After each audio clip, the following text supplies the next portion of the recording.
I'm Jenny. Sitting in the car on the way home from the restaurant, the silence is almost palpable. My mom is still gushing about the beautiful dessert and the fancy restaurant, taking pictures like she's in a dream. Dad keeps bombarding me with questions about my business, his eyes wide with newfound curiosity. And my sister, Lily, is uncharacteristically quiet. It all started at that family dinner, just like so many others in the past few years.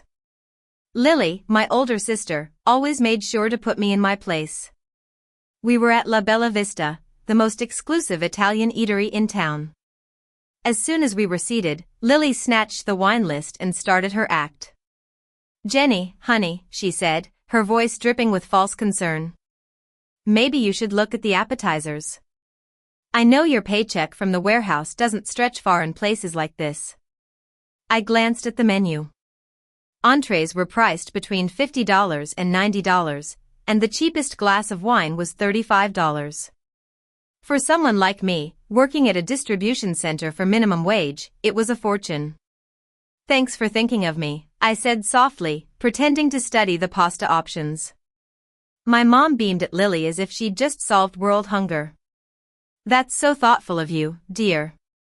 Jenny, your sister is just looking out for you. You know how hard it's been since you dropped out of college." The words stung, just like they always did. 8 years ago, when my dad had his first heart attack, I had to leave college. Someone needed to pay the medical bills that insurance didn't cover and keep the money coming in. That someone was me. At that time, Lily was in her final year of business school, and my younger brother Ethan was starting his sophomore year in engineering. Their futures were too important to disrupt. But now, the family tells a different story.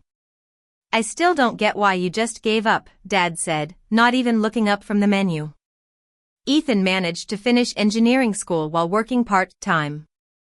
Lily graduated business school with honors, but you just quit.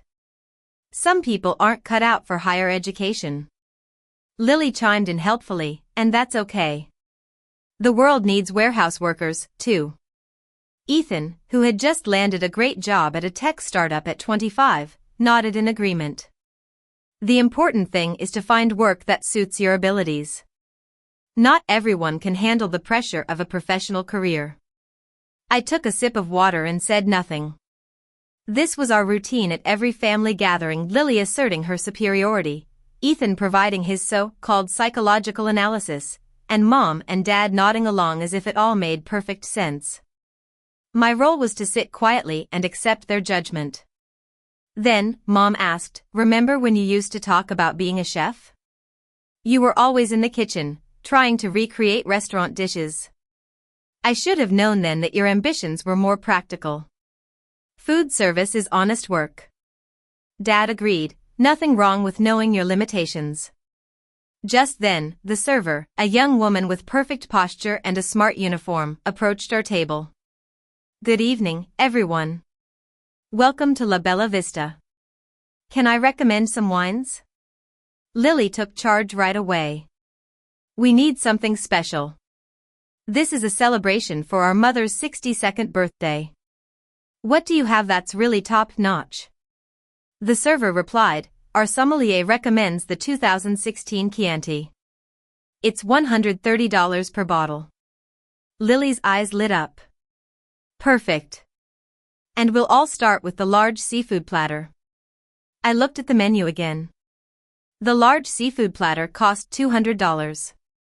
With the wine, appetizers, and entrees, this dinner would easily cost over $700. Lily was making her point, as usual. She could afford to treat the family to an expensive meal, while I couldn't. Dad interjected, "Maybe Jenny would prefer something more within her budget. The chicken marsala is only $40. I said, "Dad, it's fine. I can afford it." Mom reached over and patted my hand. "Sweetie, we know you're proud, but there's no shame in being practical. Your sister can handle the expensive dishes. You should order what makes sense for your wallet." A familiar feeling welled up in my chest. It wasn't exactly anger, it was a deeper frustration that I'd been holding in for years. I'd learned long ago that arguing was useless. When I tried to explain why I left college, they accused me of making excuses. When I mentioned working 60-hour weeks to pay Dad's medical bills, they said I was being dramatic. When I pointed out that I'd taken over the mortgage payments for 5 months after Dad's surgery, Lily said I was being petty. So, I stopped trying to defend myself. I smiled and said, "The chicken marsala sounds great." Lily looked satisfied. "Great choice.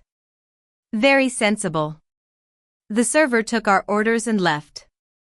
The conversation shifted to Ethan's new job and Lily's latest business deal. Mom talked about her book club. I just listened and nodded at the right times, playing my part as the family's cautionary tale. Lily then said, "Oh, I forgot to mention. Tom and I are looking at houses in the Pines. We found this amazing mansion with 7 bedrooms and a 4-car garage. The Pines is the most exclusive neighborhood in the city. Houses there start at $1 million and go up from there." Mom gushed, "That's wonderful, dear. You two have worked so hard. You deserve every bit of success." Lily continued, "The down payment alone is more than most people make in 6 years. But Tom's promotion to vice president came with a huge bonus, and my business has been incredibly profitable." She glanced at me to see if I was impressed. "Of course, we'll need to decorate it properly. We're thinking of hiring a high-end interior designer," she added. Dad agreed, "Money well spent. First impressions matter in your line of work. Clients need to see that you're successful." Lily nodded. "Exactly. Image is everything in a professional career. People judge you by your surroundings, your clothes, where you eat. Places like this send a message about who you are." It was clear. She belonged in places like La Bella Vista, and I didn't. Our appetizers arrived. The massive seafood platter Lily had ordered looked exquisite and expensive. She took pictures of the food for her social media, angling her phone to capture the restaurant's elegant interior. "This will look amazing on Instagram. My followers love seeing the high-end places Tom and I discover," she said. Mom asked, "How many followers do you have now?" Lily replied, "Almost 18,000. Mostly other business people and professionals. It's great for networking. I've gotten 4 new clients just from my restaurant posts." Ethan nodded approvingly. Social media presence is crucial for career development. Potential employers and clients research everything these days. Lily took another photo. "That's why I'm careful about what I post. You have to create an image that reflects your status and goals." I understood what she meant. My minimal social media presence wouldn't impress her professional network. Mom suggested, "Jenny, you should work on building your online presence. Maybe post some pictures from your warehouse job to show you're responsible." Lily gave a condescending smile. "That's sweet, Mom. But Jenny's work isn't the kind that builds professional credibility. Maybe she could post some of her cooking experiments." Food blogs are popular with regular folks. Regular folks? I thought. As opposed to Lily's network of business executives and professionals. Our entrees arrived, and the conversation continued in the same vein. Lily talked about her latest business victory, a complex deal that had earned her company a substantial profit. Ethan described a challenging project he'd worked on at his startup. Mom and Dad hung on their every word, asking detailed questions and showing their admiration. When they turned to me, the questions were different. "How's work at the warehouse, Jenny?" Dad asked, as if it was just a temporary job. "Fine," I replied. "The busy season is starting, so there's a lot of overtime available." Mom said encouragingly, "Overtime is good. Every little bit helps when you're on a tight budget.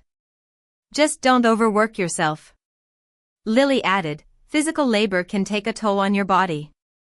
You need to think about your long-term health." Ethan nodded professionally. Repetitive stress injuries are common in warehouse work. You should be careful with your posture and lifting technique. I knew they meant well, but their concern always felt like a reminder of my supposed limitations. I'm careful, I said simply. Dad said, we worry about you, sweetie. Working around all those different kinds of people. He meant people without college degrees, people who worked with their hands, people like me. Just then, there was a commotion near the front of the restaurant. I could see several servers huddled around the hostess stand, and one of them was pointing at our table. Mom craned her neck and said, I wonder what that's about. Lily dismissed it, probably some problem with another table. Places like this have to deal with difficult customers who don't understand fine dining. As she spoke, a well-dressed man with gray hair and a confident demeanor approached our table. The servers stepped aside respectfully. Excuse me, he said. I'm Mr. Anderson, the general manager. I hope you're all having a great evening. Lily immediately switched to her professional voice. Everything has been wonderful. The service is excellent, and the food is outstanding. You run a great place. Mr. Anderson replied, thank you so much. Actually, I was hoping to speak with Miss Jenkins. His eyes found mine. Miss Jenny Jenkins? The table went silent. Everyone stared at me in confusion. That's me, I said quietly. Mr.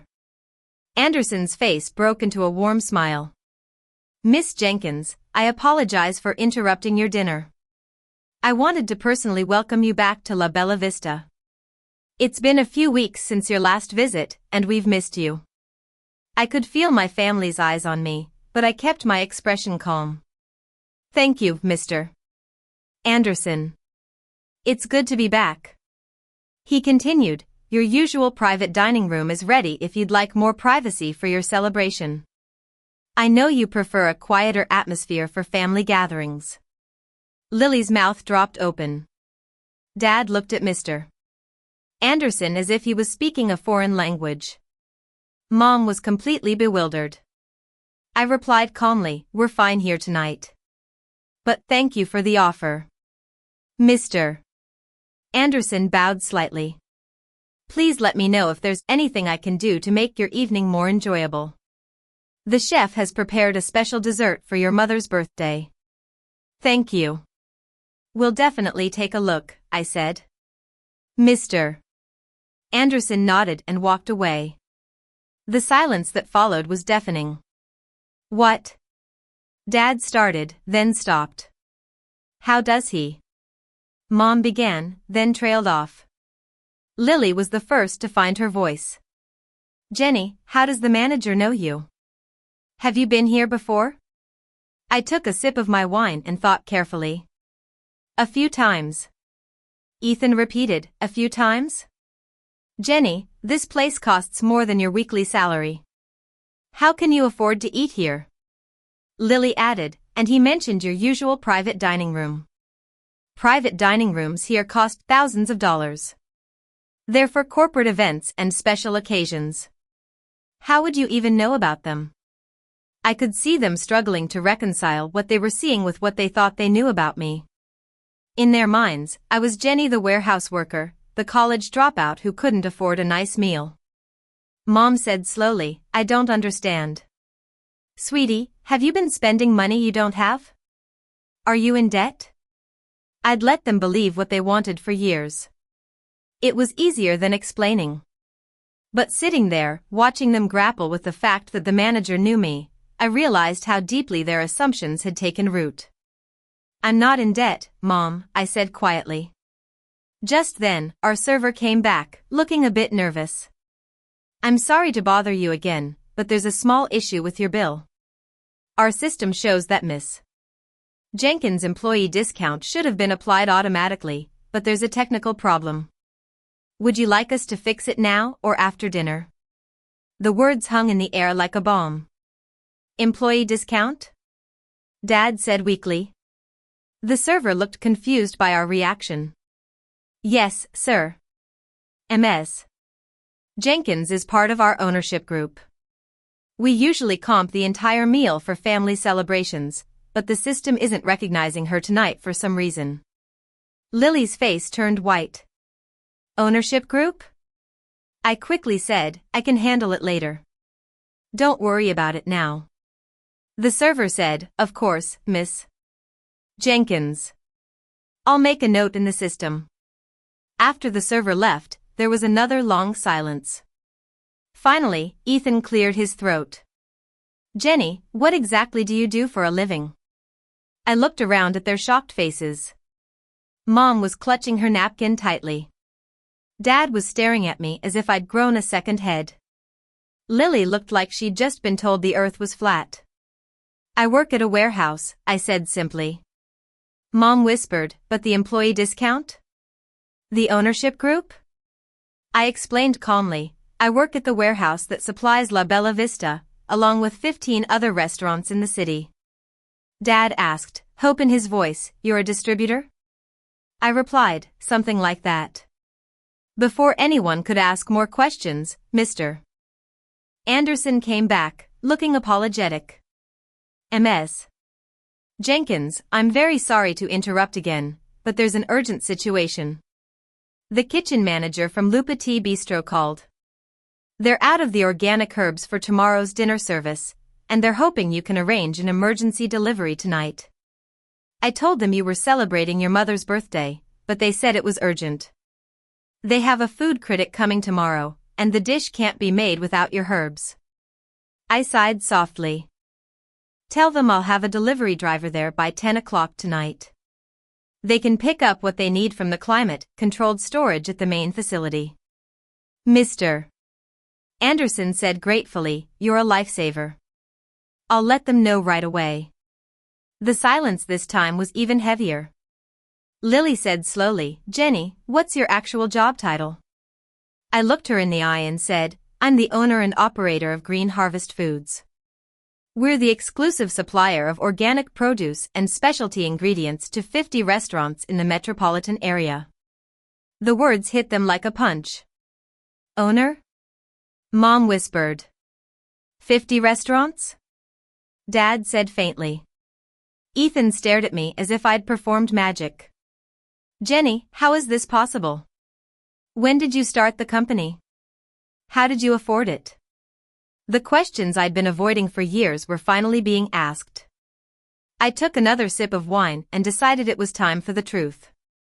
I started the company 7 years ago with the money I saved from my warehouse jobs and a small business loan I qualified for based on my experience in produce distribution.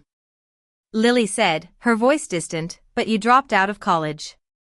I corrected gently, I left college to work full-time when Dad had his heart attack. Someone had to pay the medical bills and keep the money coming in. I took a job at a produce distribution center. Dad said impatiently, we know that part. But what happened next? I replied, I learned the business.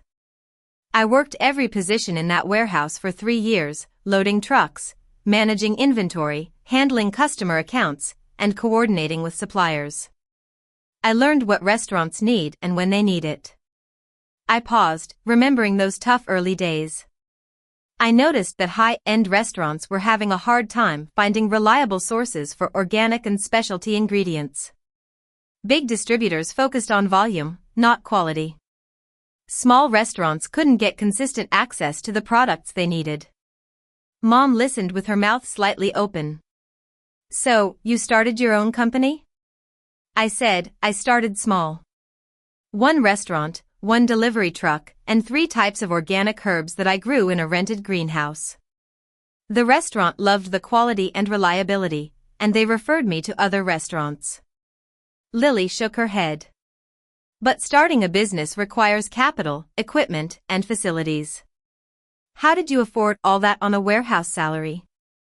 I said, I lived very simply for 5 years. I rented a small studio apartment for $350 a month. I drove an old car. I ate simple meals most nights. Every penny I didn't spend on necessities went into the business. Ethan said, his voice tinged with accusation, all these years, you let us think you were struggling. I replied, I wasn't struggling. I was building something. There's a difference. Mom asked, tears in her eyes, why didn't you tell us? We've been so worried about you. We thought you were barely getting by. I looked at her kind, confused face and felt a familiar ache in my chest. Because every time I tried to explain what I was doing, you told me I was making excuses. When I mentioned working long hours, you said I was being dramatic. When I talked about my business plans, you said I was being unrealistic. The table fell silent again. Dad said slowly, you said you were going to start a catering business 4 years ago at Christmas.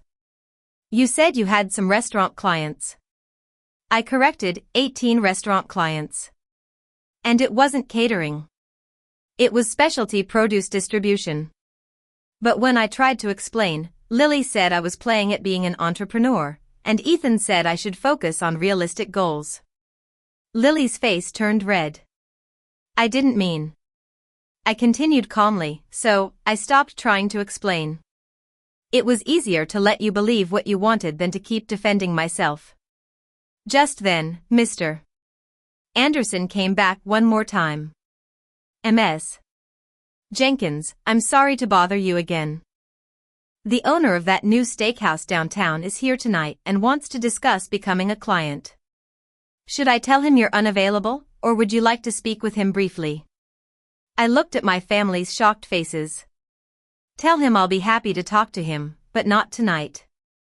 Have him call my office on Monday. My assistant can schedule a proper meeting.